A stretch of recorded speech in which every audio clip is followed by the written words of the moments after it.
I was lucky enough that I found on Facebook, I found this picture right here. That's a beautiful little boy.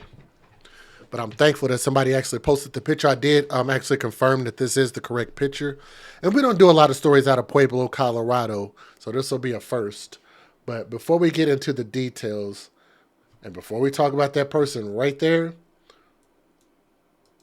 before I get too disrespectful, let me give you guys the disclaimer. Some viewers may find the following content offensive and controversial. The information in this video comes from multiple sources, including court records, official police charges, news web articles, and interviews. This video commentary also contains my personal opinions about the facts of this story. The point is to use this story as a cautionary tale in hopes of preventing tragedies like these to children going forward. Viewer discretion is advised. That is your official disclaimer. Now, I might have to skip some of this information in this article because it's a bit long, but I'm getting this article from krdo.com, so thank you for the article. But yes, that's a beautiful little boy. A Pueblo mother is accused of abusing her young son and causing his death. Court documents obtained by KRDO indicate that the child's death was preventable. Tuesday, officers with the Pueblo Police Department responded to Parkview Medical Center at 4 p.m. on the report of an unresponsive 2-year-old. While at the hospital, matter of fact, I actually have his name. I don't think they're going to give it in this article, but let me see if I can give you his name real quick. The little boy's name, let me skip that woman. That woman looks crazy as hell. His name is Ezekiel Enrique. Ezekiel Enrique, and there was a movement called Justice for Ezekiel. Now, when you type in hashtag Justice for Ezekiel, it'll actually bring up a couple of children under that name, but this particular child, his name is Ezekiel Enrique. So I wanted to make sure and point that out. 2-year-old Ezekiel Enrique. While at the hospital, detectives received photos showing the child had bruising to their face, leg, chest, and back. Additionally, there was a very large abrasion, blood on the child's lips, swelling, and several scratch marks on their face and chest. While the child was taken by way of Flight for Life to a Colorado Springs hospital, investigators asked to speak with the child's mother by the name of 23-year-old Mithya Latka. Like she looks like a Latka, Mithya Latka. Like she looks mythical. Like she got a mythical face. Like she looks like she could be like a centaur or something. Like she got like a mythical looking face. That is just a weird looking woman. I'm sorry, but she just looks funny as hell to me. At 23 years old, 23 years dumb. Latka, what kind of name is that? Latka. Latka was taken to the Pueblo Police Department after being read her Miranda rights. Latka began speaking to investigators. Now, according to an affidavit, on the day of her son's death, she had been dealing with him screaming and crying. She said she had become frustrated with her child after they kept pulling on the tracheal tube. So the child had some special difficulties. He needed special care. Okay. Latka explained her son had some issues, including needing to be fed through a G tube and have a trach tube, which helped him breathe. Up until 2 weeks ago, Latka explained he was being fed exclusively through a G tube. In the affidavit, Latka said at around 6 a.m. on January the 31st, she left the boy in his bed to sleep. Then, around 3 p.m., she checked on him and he was blue and unresponsive. She told investigators she called 911 at around 3:15 p.m., but it was taking too long, quote unquote, so she tried to drive to the hospital. Latka said her car broke down, however, and she called an ambulance, which came and got her from somewhere along Highway 50 near Troy. Now, according to the affidavit, Latka said her son didn't speak, but would yell at her and try to pull out his trach tube. Latka explained the bruises on his face was from her grabbing him and turning his head. She said she did this when he was in the corner. Latka said the scratches on his face were likely from her. When asked about the bruising on his legs, she said initially she didn't know. However, she later admitted that she may have been or could have been from holding him down. Lacka admitted she tied his hands behind his back with a hair tie while he was in timeout to keep him from touching his trach tube. According to the affidavit, Lacka says she popped him in the mouth and would spank him. Now, you guys know I've been a staunch advocate against people who spank their children. I don't like it. And if you have to spank your children, you probably shouldn't be a parent at all. We'll talk about that another time. Lacka demonstrated to detectives with a doll how she will wrap him in a blanket. According to the affidavit, she said, laid the blanket on the floor, placing the doll on top of the blanket.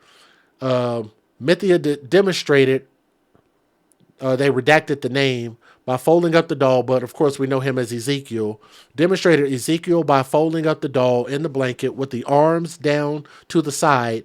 Mithia said, that's how I do it, only tighter. I think I can skip some of this. This is just a lot of information here.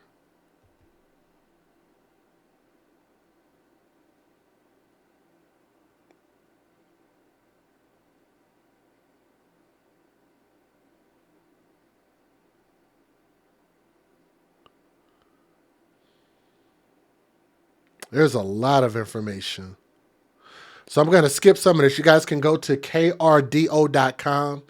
And if you'll look this information up on there, you'll be able to find the rest of the article. I'm going to skip some of this. According to the affidavit, a doctor told investigators it was clear to him the child had been neglected for some time and that his cause of death was an injury related to the lack of medical attention and lack of care required by a redacted caretaker. I don't know why they redacted that. The doctor also noted a skin condition that indicated the issue of neglect had been an ongoing problem. In an affidavit, detectives noted not only were the mother's actions reckless, she knowingly left her son unattended despite her knowing of his medical conditions and daily care needs. The mother admitted to being frustrated with him, with his behavior, and not only physically abusing him, causing bruising and abrasions, but leaving him unattended, wrapping him in a blanket and unable to help him. This action, or rather inaction, was ultimately what led to Ezekiel's death. And I'm giving you guys the name. They didn't give the name, but I'm giving the name. Detectives learned that the child lived in the 2200 block of East 12th Street. Officers executed a search warrant at the mother's home and found feeding items, medical supplies, and the blanket Lacka described using to restrain her son. The mother was arrested for child abuse causing death and booked into the Pueblo County Detention Center. Now, according to PPD, this is the first homicide in the city in 2023. The Pueblo Police Department Communications Center. Well, if you have any information, you can contact the Pueblo Police Department Communications Center at 719-553-2502 or Detective Monica Lemon at 719-553-3350. To remain anonymous, contact Pueblo Crime Stoppers. Let me give you guys the fair usage real quick. I only got one small news video. Federal law allows citizens to reproduce, distribute, or exhibit portions of copyrighted motion pictures, videotapes, or video discs under certain circumstances without the authorization of the copyright holder. This is called fair use. It is allowed for purposes of criticism, news reporting, teaching, and parody, which doesn't infringe of copyright under 17 U.S.C. 107. And if you guys would do me a favor and please click that thumbs up and share this video because we want more people to know what happened to Ezekiel, okay? Quick news video. We begin with breaking news out of Pueblo. A mother is in jail this afternoon charged with fatally abusing her 2-year-old son. We do want to warn you that some of the details in this report are disturbing. KRDO News Channel 13's Barbara Fox is live at the Mesa Gardens apartment on Pueblo's east side, where police say a majority of that abuse took place. Barbara, what have you learned now about the investigation? Bart, Heather, Pueblo police records say 23-year-old Mythica Lacta lived at this apartment complex with her 2-year-old little boy. Right now, we do not know the identity of that little boy, but police say he died from abuse. Pueblo police responded to Parkview Hospital on the report of an unresponsive 2-year-old on Tuesday afternoon. Officers say they observed bruising to the boy's face, chest, and back. Mythica Lacta, the mom, admitted to detectives she was frustrated with her child's constant crying. Police say the boy had a medical condition that required him to be fed through a tube. The 2-year-old son also had a trach tube to help him breathe. A witness told detectives Lacta never cleaned her son's tubes. Police records say the day before the boy died, Lacta shoved his head against a wall several times. That eventually led to him bleeding. The mom told detectives she did not know she did it 2 or 3 times, but claimed it wasn't hard enough to cause a head injury. A doctor at Parkview Hospital told detectives that little boy died of a lack of oxygen. The mother is now booked in the Pueblo County Jail on a $125,000 bond. Reporting live on Pueblo's east side, Barbara Fox, KRDO, News Channel 13. Barbara. I think there were probably a lot of factors in there that played into why this mother's behavior was so callous.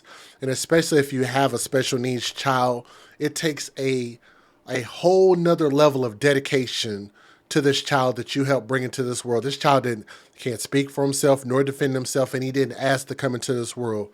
And you made a choice along with this baby's father to bring this child into this world, and it's your responsibility to take care of him to the fullest extent, to protect him, love him, provide for him, and make sure that he has every opportunity to grow up and become something great, even if you have a lot of difficulty along the way. But for her part in neglecting this baby and for what she did, like I said, I'm pretty sure that they will get justice. How many years in prison do you think she should get? I don't know. I really don't know, because they don't expect this child to survive. I think they're actually going to pull him off of life support. So, I mean, whatever you can get for a murder charge, like I said, I just don't think that she's going to be a productive member of society, and I don't think that you can fix a mentality like this, okay? But let me know what you guys think. Is that punishment, life in prison, is that going to be enough? But let me know what you guys think. From my heart to yours, I love you guys. Thank you guys so much. And let me say a special RIP, now that we do have his identity in his picture. He's a beautiful little boy. Ezekiel Enrique, young prince, RIP. I love you all, and thank you guys so much for supporting the AFC. Babies' lives matter, and we advocate for children first. And I love you guys, and have a great day. Subscribe to the channel. Leave a comment. Let me know what you guys think. Thank you.